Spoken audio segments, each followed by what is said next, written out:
Your clergy who was here today, and are you a pastor, clergyman?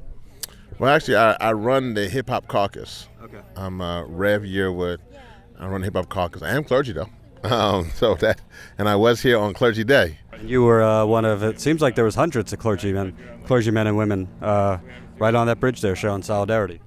There were, and I think that was so important. I think that for people of faith to realize when there is something that is morally wrong, and to use their faith, wherever their faith may be, to come up and put their bodies on the line and to show whoever that they will stand in between them and the folks they want to harm is an amazing thing.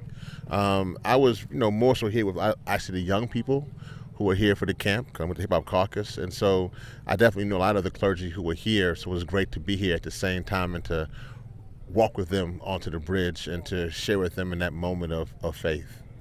It's interesting. I've been here, this is my third time here now, and I've never seen such disregard for human life and dignity. You see cops shooting point blank in people's faces with rubber bullets. They seem to be operating with impunity, that is the police.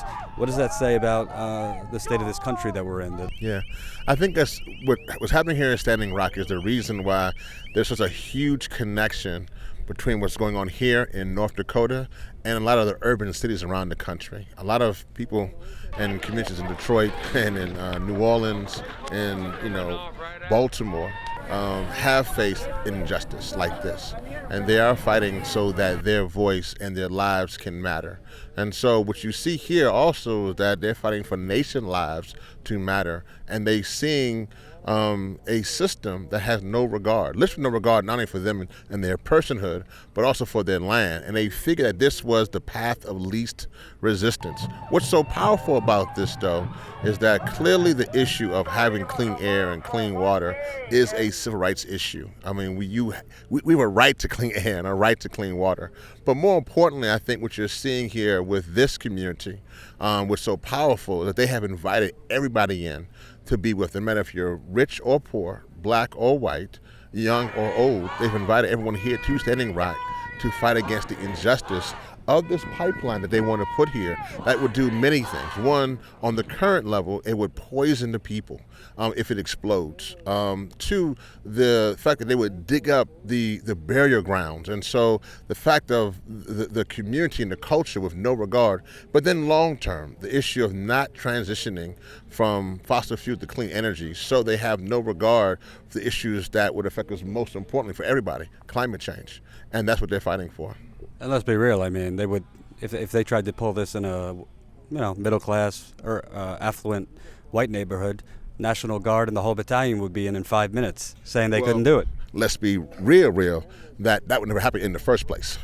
So you wouldn't even need to do that. You would never find out if that would happen, if they would need to bring a National Guard out to a white community, because they would never happen, because it would be stopped in its tracks, as it was done here, because it was planned to be around Bismarck, and it was moved to out here by the Standing Rock Reservation for that exact reason. That's why the injustice of this, putting a pipeline, digging up burial grounds, and then when people want to resist that, the fact that this pipeline explodes and could literally cause them and their children death, then on top of that, they face them with bullets, with rubber bullets, face them with mace, putting them in jail, harassing them, putting them through all kind of aggression.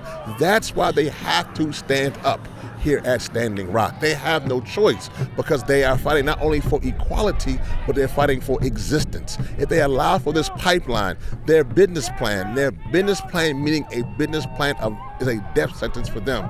If they allow for that pipeline to be built, it means that their way of life, their culture, their existence ceases. So you have to fight. You have to stand up. You have to make sure you do everything, because you have nothing to lose at all. You can't drink oil, and water is life. That's so simple. Ask anybody. Drink a glass of oil if you think that's not real. And so what they're fighting for here is simply the right to exist. And we stand with Standing Rock. All power to the people.